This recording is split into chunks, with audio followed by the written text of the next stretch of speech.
out whether this interactive session actually works. There's everybody. Can you all hear me on Crowdcast? Can you hear me on Periscope? Are you ready to dive right in, boys and girls, ladies and gents? 44, I assume that's good news. Say hello if you are with me. I've got the Yeti going.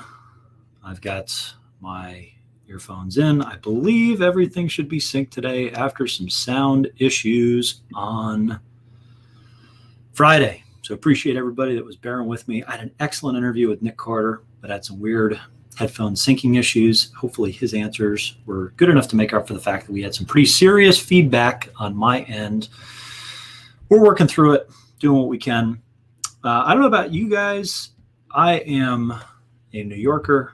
I've spent basically the last 15 years of my life between Boston for college, as you can see, go Eagles, and there for work, and then in New York, basically since I got into crypto 7 years ago. I am ready to get the hell out of the major cities. That is the biggest takeaway that I have from everything that's been going on with the coronavirus pandemic. I'm not sure exactly where. Our families are along the eastern seaboard, so I have a feeling that we'll probably stay somewhere east, but the Carolinas and Georgia are sounding pretty good these days. New York, we do have some good news. So we'll start with the coronavirus update. I encourage anyone that's interested in tracking everything that's going on in the coronavirus to use the tools that may already be familiar with you at Messari. If you go to Messari.io and head over to the COVID-19 dashboard or Messari.io/coronavirus, we have world rankings for case, death, recovered, fatality rate changes over a 24-hour period. We've got testing data for some of the major states and cities and throughout the world. We've got hospitalization rates. And all that is available through our charting tool and our screener tool for free. So you can use that if it is helpful in helping you think about the macro environment and what to expect in the days and weeks ahead. The deaths in the US have been slowly subsiding from over 2,000. Yesterday it was about 1,500. We've seen, maybe cautiously optimistic, a peak in New York, which is our epicenter. And maybe most importantly, the US is getting closer and closer to that 5% Mendoza line for daily case change rate. For a while, it was hovering around 10%. It's now just north of 5%. Spain is down to 2%. Italy is down below 3%. France, Germany, all in the 2% range. And really the only ones that are still over 5% of the US, which looks like it's right on the brink, Turkey and the UK out of the major markets. So that is relatively good news. The conversation, as you know, it is almost entirely focused on the reopening of the economy and pivoting to the economic implications, which we've been talking about for the last month. I think we were about a month early to talk about the health ramifications and about a month early to talk about some of the economic ramifications. Goldman Sachs thinks the bottom is in for the market. Hard for me to disagree with them. Who knows where it's ultimately going to go? But we have seen unprecedented action from the Fed, from the US government, and given that we will have the reserve currency at least temporarily throughout the remainder of this pandemic, it is tough to envision a scenario where they do not print the bottom on behalf of the rest of the market. And you've got an actor the size of the Fed that will buy things indiscriminately with market orders, whether it's in the private debt markets or I think soon to be the equity markets. It is hard to be a long-term aggressive short seller. Goldman had previously said we might touch 2,000 in the S&P. They believe that might be overly aggressive based on the actions of the Fed.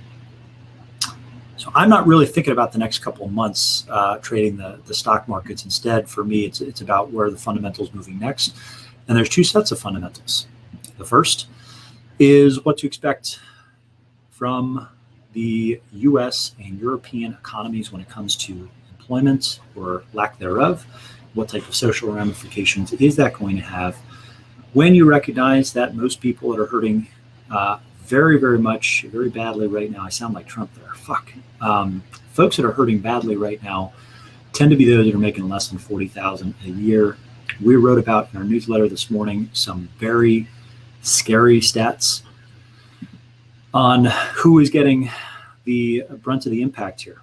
Axios and McKinsey had a pretty alarming graphic that I encourage you to check out either via our newsletter, or if you go to the Messari feed, you'll see it's rest and social unrest. Connor will drop that into the chat as well.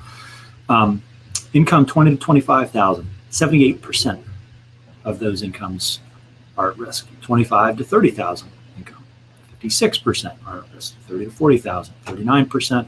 40 to 70,000 drops down to 17%. And over 70,000, you've only got a 2.5% share of jobs that are vulnerable. I think that's probably a little bit light, but in the near and immediate term, that sounds directionally correct. So what does this mean?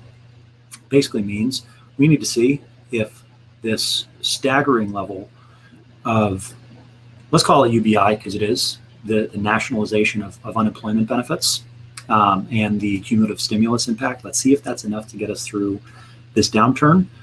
It certainly seems like it's going to be enough for the near term if people can actually get a hold of their fucking money and the distribution isn't a disaster, which it already looks like is going to be. But if this goes on for a long period of time, if we are talking about 18 months and a couple of different cycles and a second wave of the coronavirus at some point later this year or in 2021, at some point the amount of money that the U.S. government is going to have to print becomes even more insanely high than it is right now. And it feels to me like the time is ripe for universal basic income experiments throughout the West for as long as we have these reserve currencies. We're already talking about an amount of money that's on par with anything that Andrew Yang or other UBI proponents had already outlined. And all bets are off. Everybody is short dollars. They need dollars, which means that we have the ability to print it at basically 0% interest, at least for the duration of this crisis. It is wild. It is unexpected. But I would love to see some of these UBI experiments get a foothold. The alternative, I think, is social unrest. It is the haves versus the have-nots, just an acceleration of everything that we've seen in the West, and the very worst of democracy could rear its ugly head if people are not allowed to go back to work, and the people that are not allowed in particular are the ones that are going to hurt the most economically. So really, that's the only stat that I'm keeping in the back of my mind, and it is very much to understand what the medium-term risks are for the economy. Are we somehow going to print our way out of this, and are the too little, too late efforts ultimately going to prove expensive but effective? And what are the metrics we should be looking at in the labor markets to ensure things have not gone completely off the rails? I encourage you to check that post out. I said in my newsletter, it's really the only thing from a macro standpoint that I'm paying attention to now. And otherwise, just keeping an eye on all of the studies around effective coronavirus treatments, because if you believe former FDA Commissioner Scott Gottlieb, who's one of the only people that I have paid very close attention to in terms of appeals to authority, then he does not think that we are anywhere close to herd immunity. So the concept that maybe more people are infected and asymptomatic than otherwise we thought seems like it is directionally incorrect.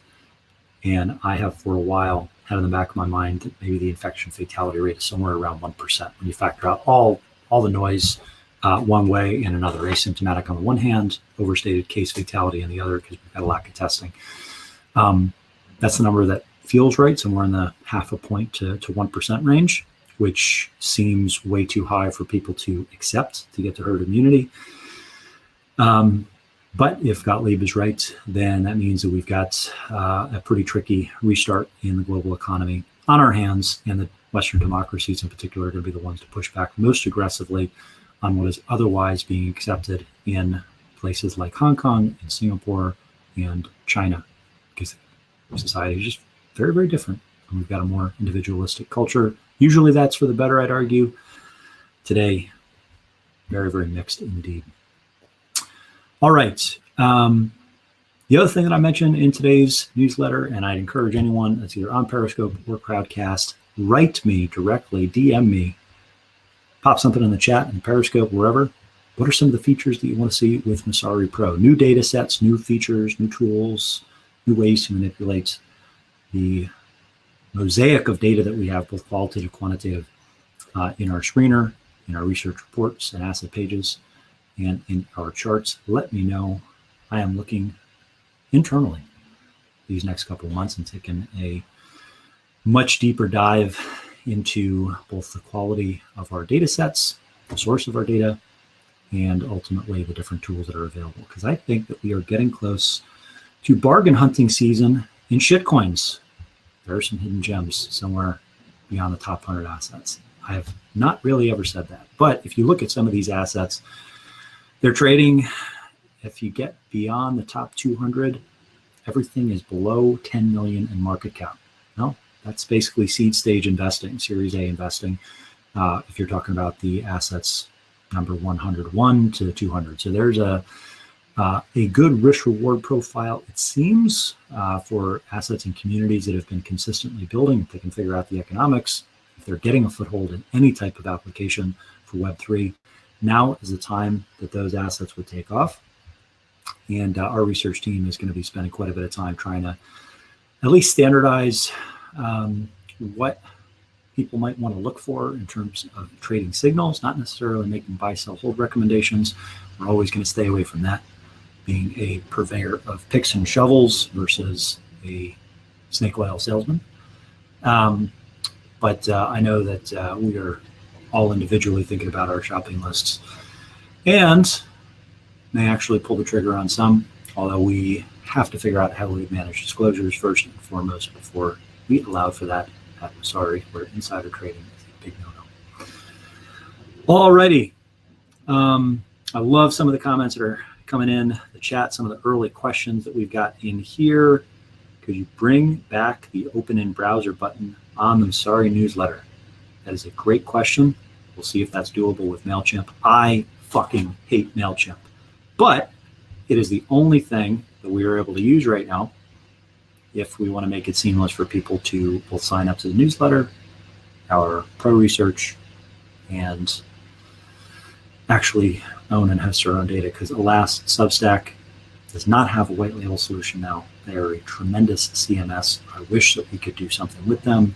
I actually have a note to check back in with them to see if they're willing to entertain this, because when we moved away from Substack about 6 months ago, what we really wanted was not on their roadmap, but maybe that's a possibility, because I love the UI as an author or someone that writes in Substack versus MailChimp. I can tell you I wasted 15 minutes of my very short existence on this rock formatting pictures and pixels this morning, and I wasn't happy about it. But it is what it is. All right, we've got other questions in the Crowdcast Q&A. I'm sure that those are for Jony. So we're going to go to them. That's a very PC way for me to say him, although I do believe that Jony is still identifying as male. So we're going to go to him. For those of you that are watching on Periscope, I never do the full thing on Periscope.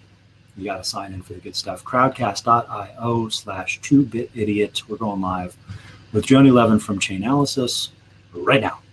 See ya. All righty. Now for the pros. 50 registered and climbing. Normally takes a little while for people to check in.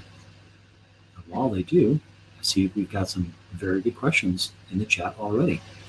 This is exciting. Jony.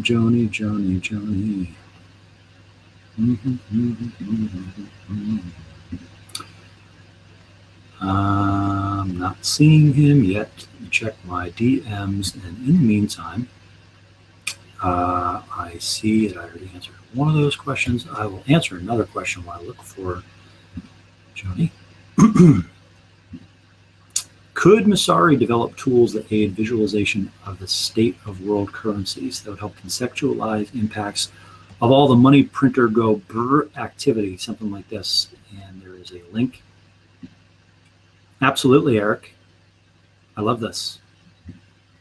I am going to pass along this feedback to our product team, and we will see what we can do.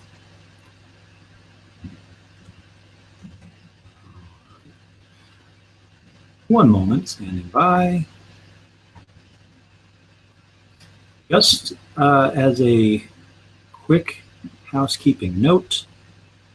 There are thunderstorms in the area. And if I lose service, I will try to sign back on as quickly as possible. So there is a chance that we get cut off mid one of my questions and have to deal with that. But I believe Jony is here. And I just didn't see him because he said he was on the crowdcast. Jony, pop into the chat if you can and just say hello so I can see, understand why I can't find your full name somewhere in the people list of crowdcasts, unless I just overlooked it. There you are. I did. I overlooked it. All right, Jonathan Levin, right now. He has accepted and is connecting. Thank you for your patience, everybody else. Jony. Hey, Ryan. How you doing, man? I'm good. How are you? All right, I'm going to do a quick refresh here just to get my sound going. Stand by.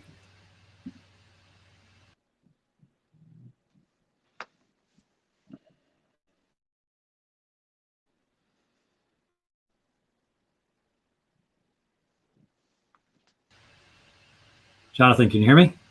I can hear you great. All right.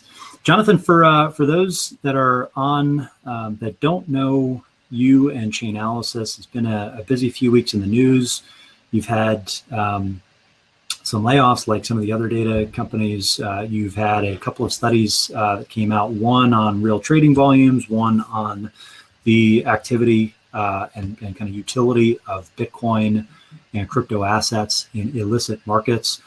Can you first back up, though, and talk a little bit about Chainalysis, your role in the global crypto ecosystem, and exactly how you view these services and their necessity in the regulated financial realm?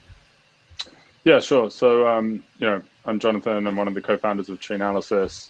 We provide anti-money laundering software for cryptocurrency businesses, financial institutions, and investigation software for law enforcement and regulators around the world to create a fair and open marketplace for cryptocurrencies. Just a quick just correction on the intro. We didn't actually do any layoffs. We did do some pay cuts that were reported, but we are actually seeing, interestingly enough, business be fairly stable and good through the initial part of this crisis, and we are actually looking at sort of preparing for. Is that my internet?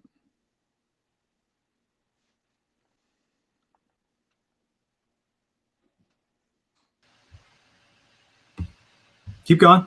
That must be the thunderstorms. So yeah, we like following your coverage of the corona crisis. We are definitely looking at a prepare for the worst, but hope for the best scenario, and seeing business actually do well day to day. So really our role in the industry, and I think this speaks to sort of our strength, is that we are the providers of must-have software for both the compliance of regulated financial institutions that are in the cryptocurrency space. They rely on us to detect money laundering risks that are inherent in their businesses and report suspicious activity to governments.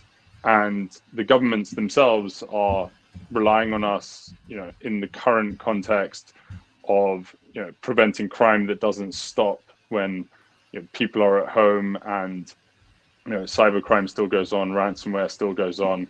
A lot of that is still thriving, and so we need to play that critical part in preventing bad actors from abusing cryptocurrencies and making sure that the market can function appropriately. So we've been busy in almost every sphere of our business, whether it's, the cryptocurrency businesses have seen, huge amounts of volume, new account signups, lots of activity over the last couple of months.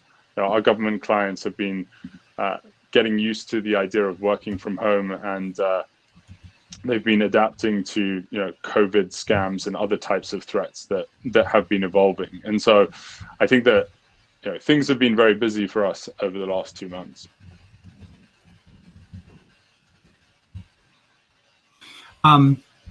Let's talk about something that we are dealing with along with every other data aggregator, and something that I think you guys recently weighed in on in terms of checking for legitimate exchange volumes, right? So on the one hand, you've got this core compliance KYC business that's relevant for governments, for exchange operators, and their ongoing efforts to actually work with law enforcement and other compliance agencies, and then on the other, you've got this complete wealth of information of on-chain data that could be used for resale to hedge fund managers or kind of other proprietary traders. You've mentioned in the past to me that this creates some type of tension.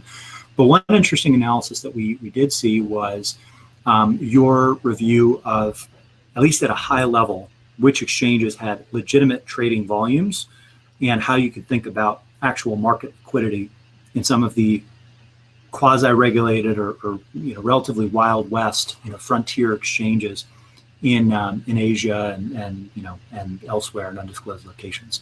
Can you talk a little bit about efforts that are ongoing to codify how much volume is legitimate versus fake, and whether you're working with any of the other data providers on finding a single source of truth for liquidity? Because this, I say, more than anything related to fear of, is crypto being used by illicit actors or anything like that, seems to be the real bottleneck for the next wave of adoption, that being accessibility of crypto in the form of an ETF or in your traditional brokerage accounts, right? There are services like Chainalysis, like Elliptic, like TradeCypher, and some others that are helping compliance teams toe the line and find this balance between how can you be FATF compliant and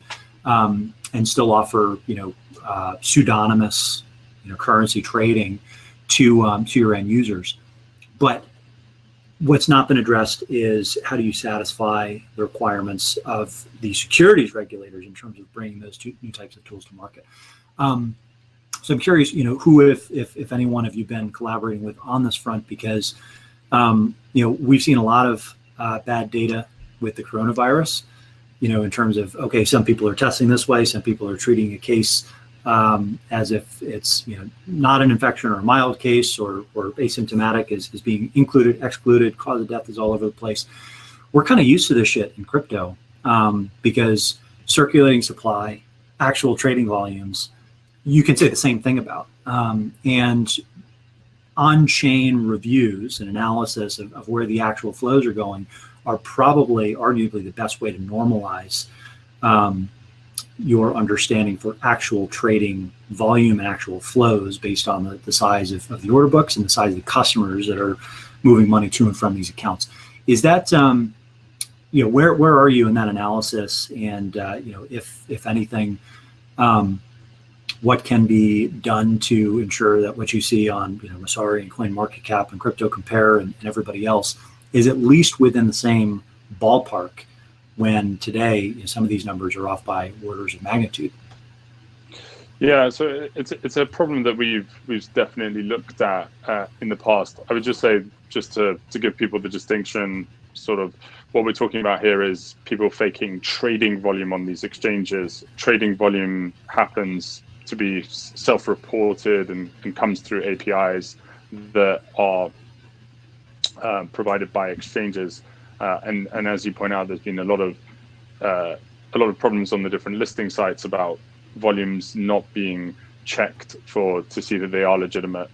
And what we found is that we've taken sort of the good work of people like Bitwise, who looked at anomalies in the order book to detect fake volume and the type of spoof, the inflation of volumes that the exchanges could do, and use that to then look at the fake, the on-chain volume and benchmark that against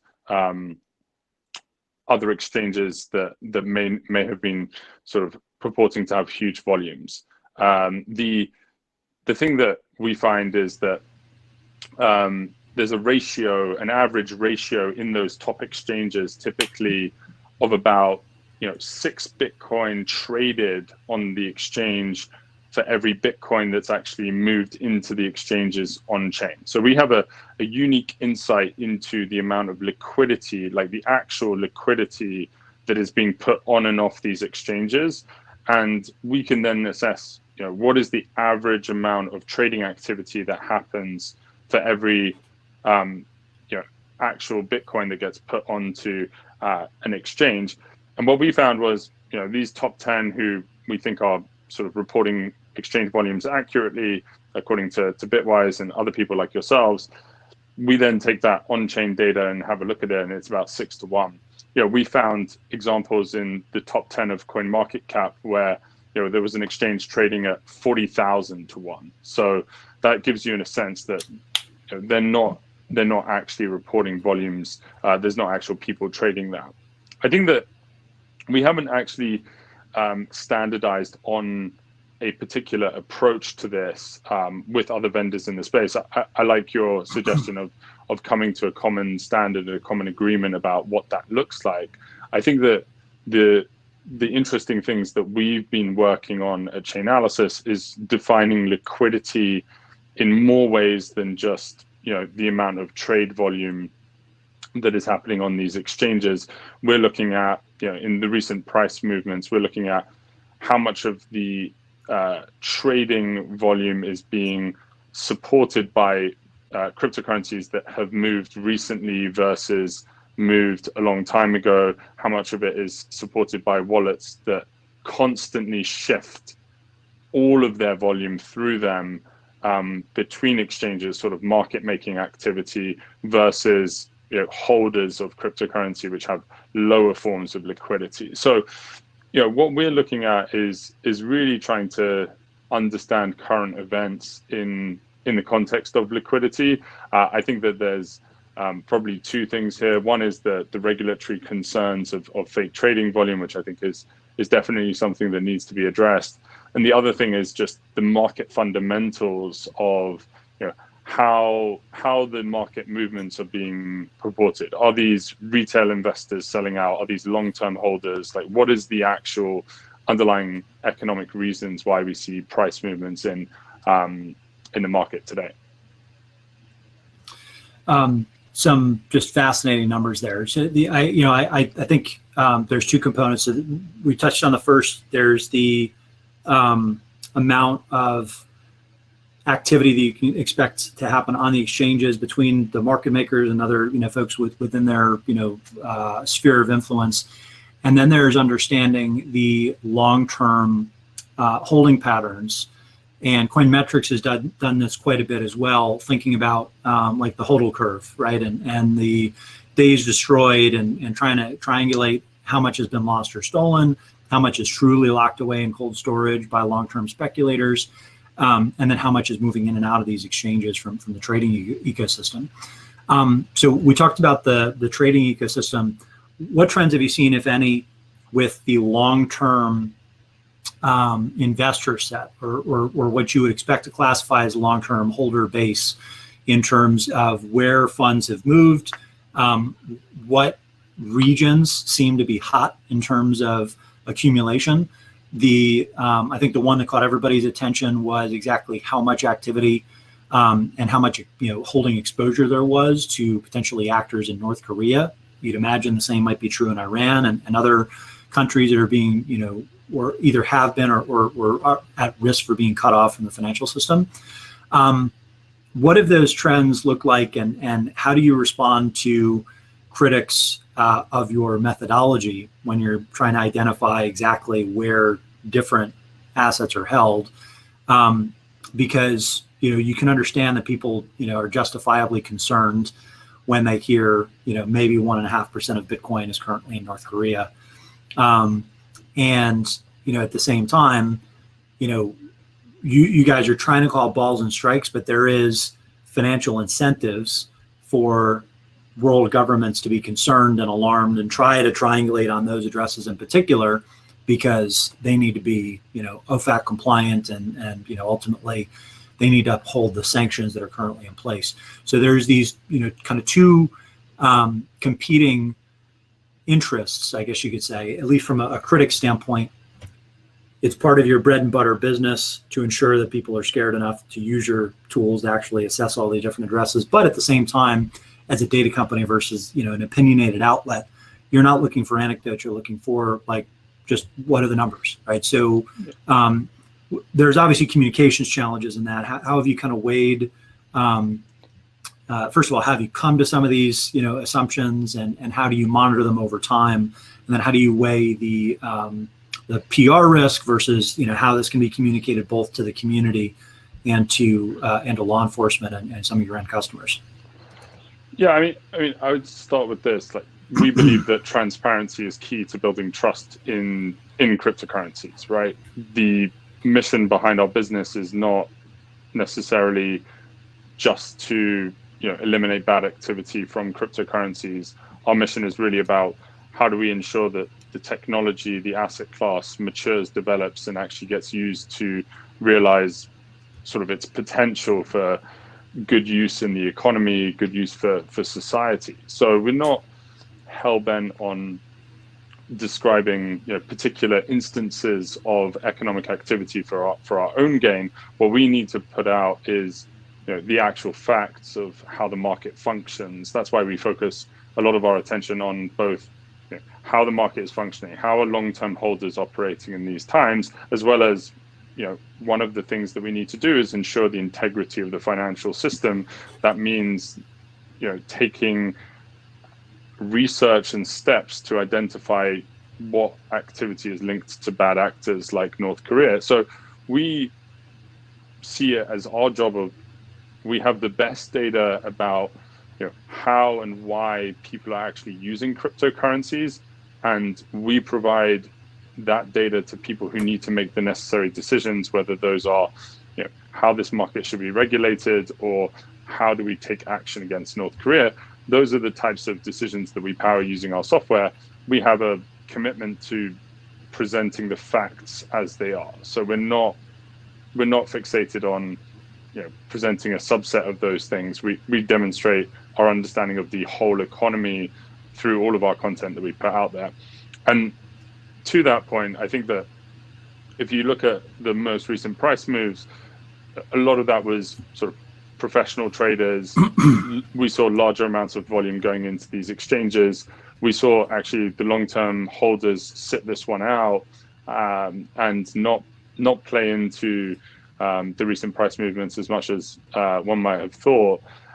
We also saw some, if you think about the bad actors, we definitely saw some movement from the from some of the wallets associated to North Korea that the OFAC and DOJ recently put out.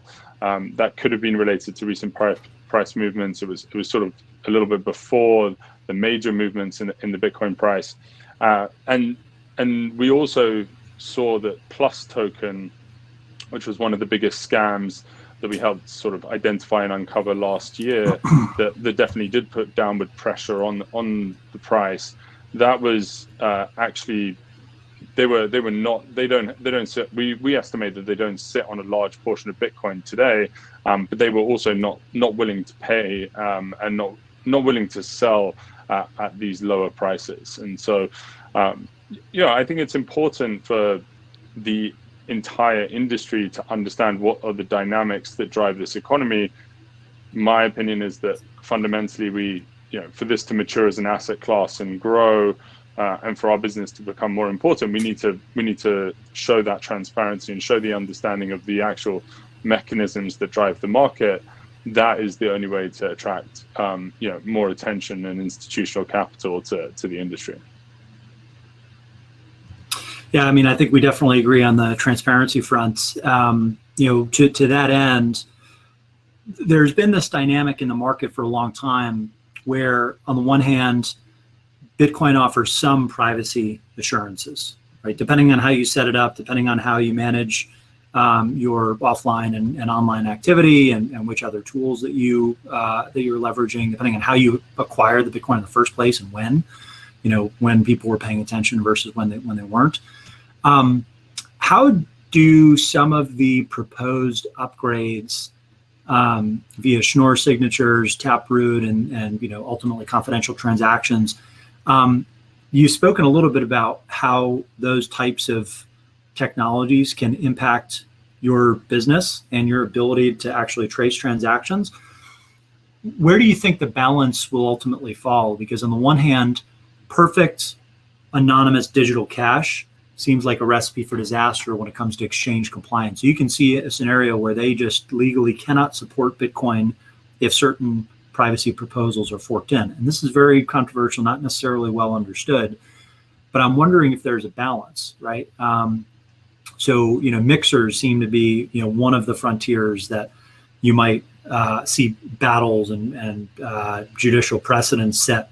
How legal or illegal is the introduction of a mixing service or the use of a mixing service as an individual, because it's just software, and you can make both valid and invalid reasons that you'd want to use that mixer. The exchanges, though, continue to be the predominant interface that most new and existing users will have in the system. And I'd say the majority of holders probably don't care about having their identities known. They care more about having the inflation hedge, which is very, very different from the early days, not just in general, but for Chainalysis as well.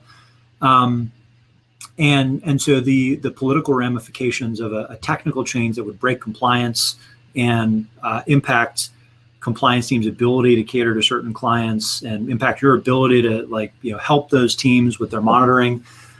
It seems like this amorphous, very misunderstood challenge that lies ahead. And maybe one way to crystallize it, so I want to hear your thoughts on Bitcoin in particular, but one way to crystallize it might be to talk about something like zero knowledge proofs and Zcash in particular, because that's here and now, but it's much, much smaller in terms of ongoing support. And yet it seems to have the support of exchanges like Gemini, like Coinbase, like Kraken, and others. Yeah, so I think that, Zcash is a good example of something that's happening today where exchanges are able to think about what are the types of compliance processes that they should be implementing in order to support those ecosystems, whether you can support shielded transactions or whether you have to have transparent transactions as part of people sending money to the exchange or not. I think that becomes an exchange by exchange decision. I think what you can see though is that there may be, and similar to mixers in Bitcoin, is there may be typologies that exchanges are looking for, whether that's volume of funds that they're willing to take from mixers, whether that's the velocity of funds coming from mixers that they're willing to accept, and whether you have to go through higher levels of actual identity verification in order to be able to transact with those. That is something that the exchanges will have to look at. And I think that then gives you a pretty good way to understand the trade-off in Bitcoin. I think that the types of upgrades that you're talking about are, those are interesting technologies. They definitely create some challenges in terms of understanding the provenance of funds.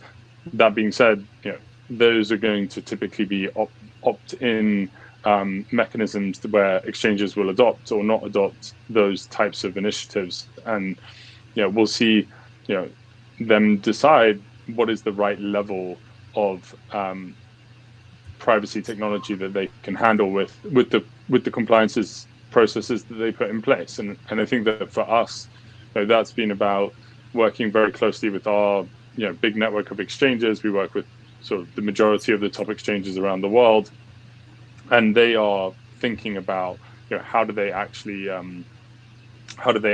tackle these, and we work very closely with helping them design their policies and procedures around it.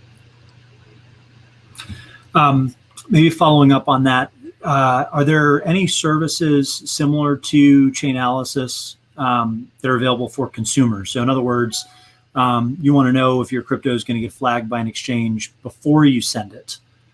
And you don't want some 2013 transaction where you didn't know who sent you the Bitcoin to jeopardize not only your crypto account, but maybe your banking account and have all these kind of second, third order effects. Do you offer something like that? Is that something that's on the roadmap? That's not something that we offer ourselves. It's something that we definitely have thought about over time, and thought about how people should be looking at these things. I would say that for people that are particularly worried about that, with the sort of most legitimate exchanges that we work with, if there is a reason why someone has something in the past, some provenance of funds that does flag something, none of the exchanges that we work really closely with blindly shut things off without any questions asked. So they will ask a question, and if there is a plausible explanation where you can actually say, well, my friend Joe actually did give me 1 Bitcoin in 2013, and this was the case. If you have filled out all the KYC procedures and you're not sort of recurring demonstrating risky activity, there's definitely things that an individual can do. There are some open source tools that you can look at, particularly for the long way back. There's oxt.me and then walletexplorer.com are both places where people can go and check those out.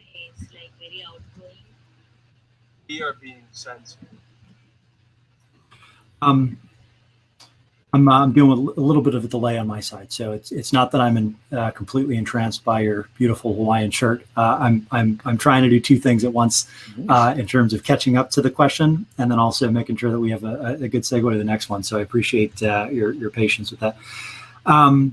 Such is life when you don't have a wired connection and you're in the midst of a thunderstorm. So one kind of final thought on the compliance side and some of the structural challenges that you have in terms of thinking through these questions around privacy and ongoing surveillance.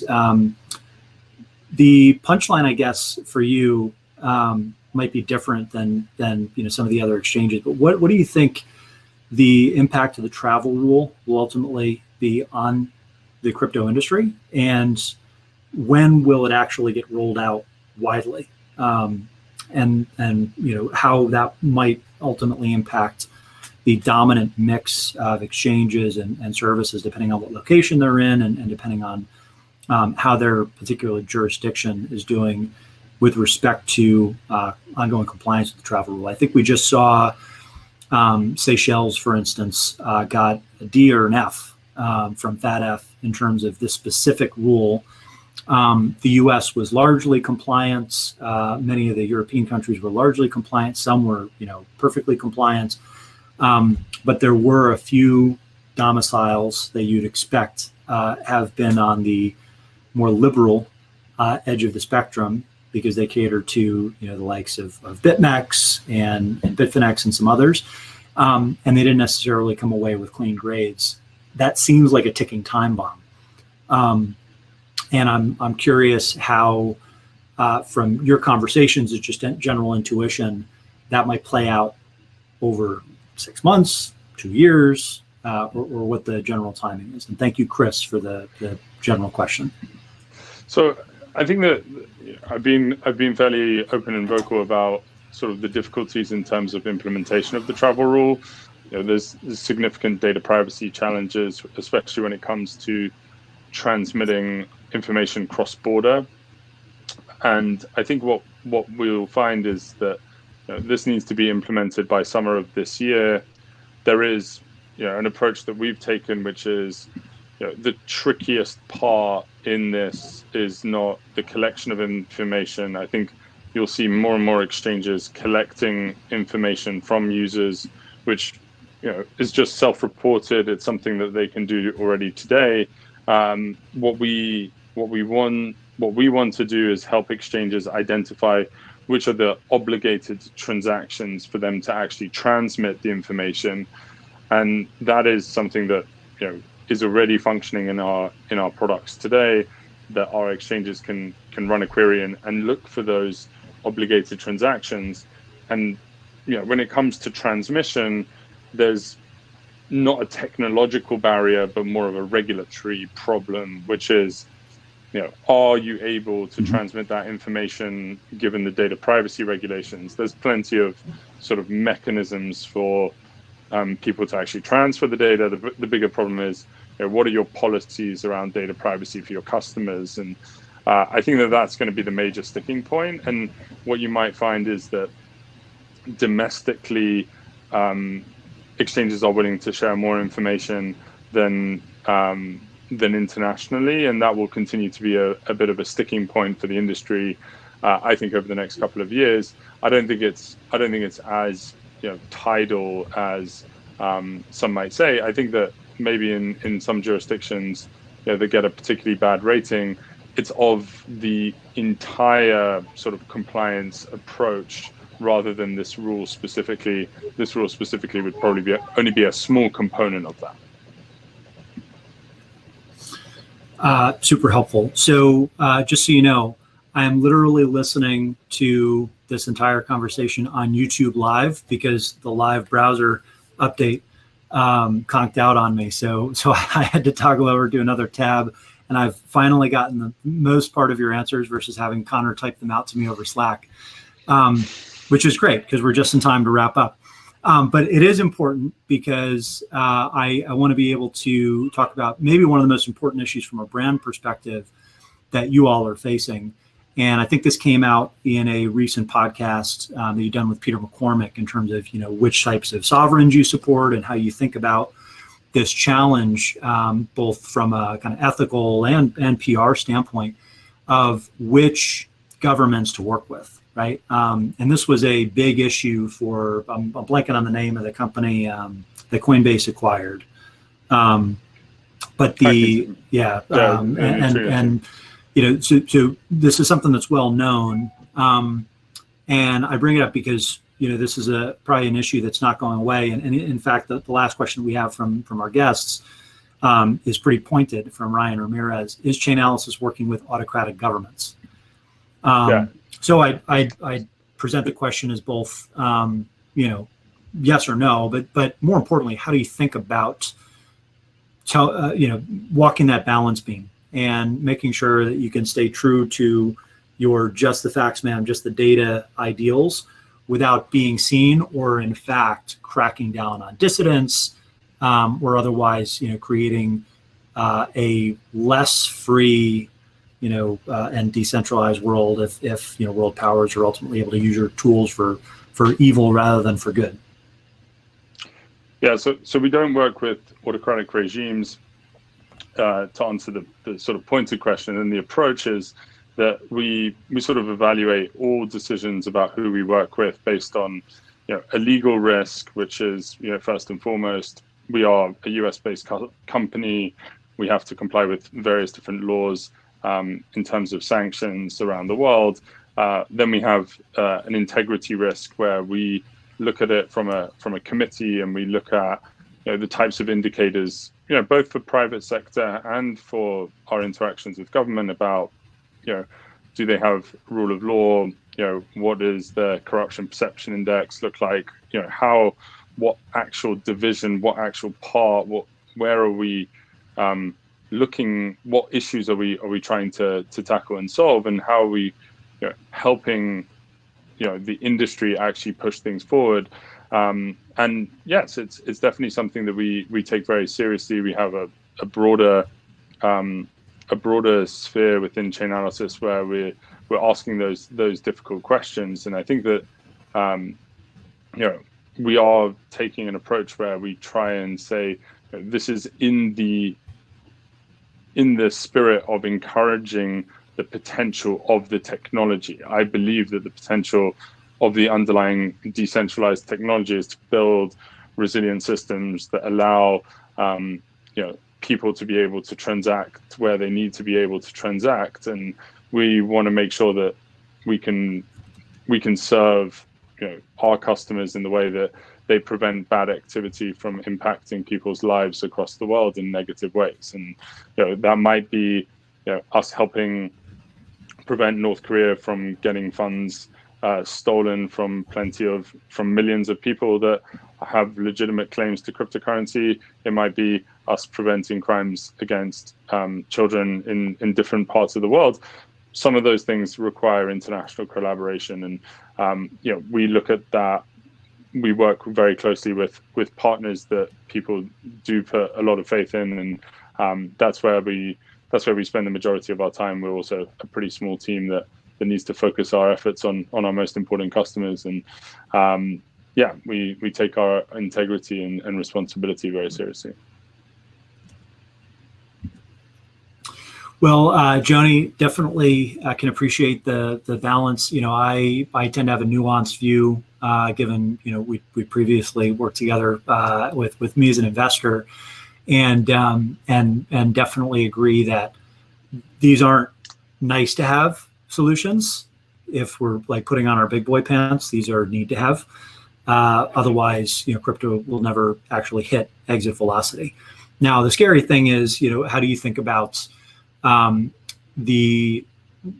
think the real front in this battle for privacy and decentralization, which is going to be around the coming upgrades to privacy or downgrades, depending on your perspective, and whether that leads to ongoing exchange issues or ultimate drops in support. So it's not an easy issue, but someone has to take those arrows and take all the pot shots and kicks in the nuts on Twitter, and you're a better man than me. No, I think so. I think it's also really important, and I sort of come out at this time because I think that society in general is trying to figure out what is the actual levels of privacy and surveillance. When it comes to COVID testing and other types of initiatives that are out there in the world, we're having a public discussion about it. We are talking about how do we protect the most vulnerable in society whilst ensuring that civil liberties are intact and protected.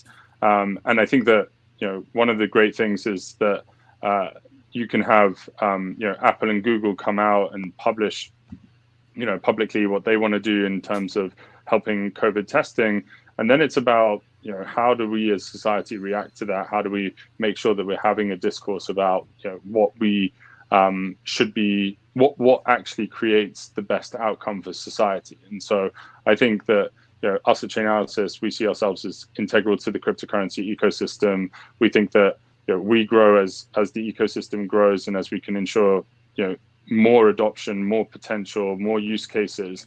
And I want to see crypto ride out this crisis as an industry that's thinking critically about those things and proposing resilient alternatives to some of the systems that might be broken in the current crisis. And I think that comes with the responsibility of how do we make the data transparent? How do we make cryptocurrencies really usable? And how do we ensure that they're not being abused by people that we don't want? And so I think that we're at a very interesting part to be playing a role of transparency in this market, and a very interesting market to be a part of in the current crisis.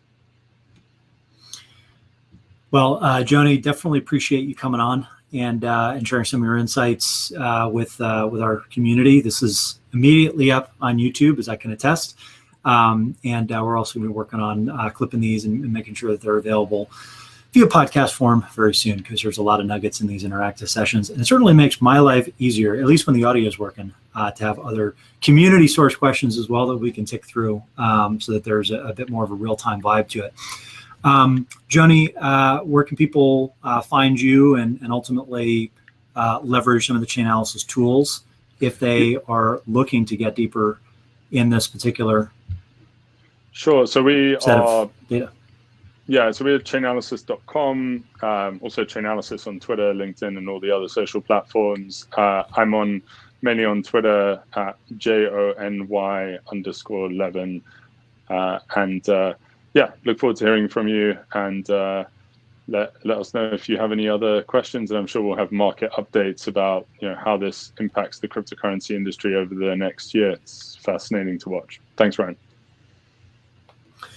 Thanks, Jony. Always a pleasure. And stay safe, man. We'll talk soon. You too. Cheers. All right. Thank you, everyone, for bearing with us on another episode, another Monday, Wednesday, Friday live stream. Messari's COVID and crypto and macro updates.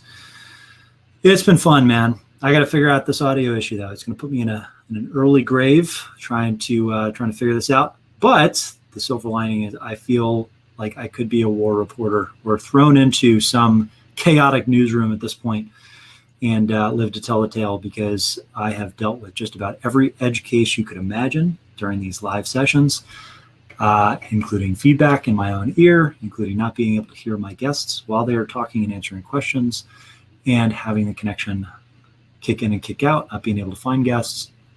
We're getting the hang of it. Appreciate the 61 brave souls and counting that are participating in these live streams. We'll have another very good one on Wednesday. Stay tuned via our newsletter to understand who the upcoming guests will be. And be sure to pre-populate this application with any questions you might have in future sessions. Crowdcast.io/2bitidiot if you want updates for when the next guest will be available. Otherwise, always posting these on Twitter and in the newsletter as well. We will see you on Wednesday. Much obliged. Thanks, everyone. Stay safe. Take care. Peace.